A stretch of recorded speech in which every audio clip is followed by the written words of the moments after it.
महापालिकेच्या मुलांची मराठी शाळा क्रमांक 5 मध्ये कार्यरत असलेले दिव्यांग शिक्षक सुरेश सरगम यांनी येत्या 16 मे रोजी आत्मदहन करणार असल्याचा इशारा पत्रकार परिषदेतून दिला। उच्च न्यायालयाने निर्णय देऊनही अद्याप कोणत्याही प्रकारची कारवाई करण्यात आली नाही। सरगम यांनी सेवा सातत्य थकीत वेतन संदर्भात मुंबई उच्च न्यायालयात याचिका दाखल केली होती।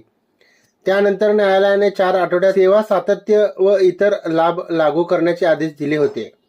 परंतु प्रधान सचिव शालेय शिक्षण विभाग मंत्रालय मुंबई यांनी या संदर्भात अद्याप कोणत्याही प्रकारची कारवाई केली नाही, असा आरोप शिक्षक सरगम यांनी केला। याकडे लक्ष वेधण्यासाठी मंत्रालय सचिवांच्या कार्यालयासमोर आत्मदहन करणार असल्याचा इशारा दिला आहे।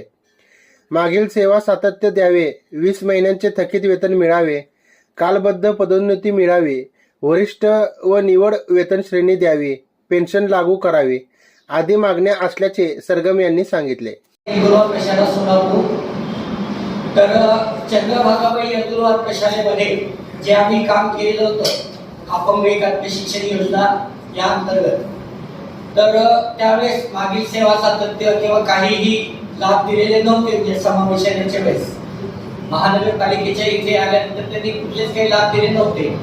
परंतु मुंबई उच्च न्यायालयाने दिनांक 9/1/25 रोजी एक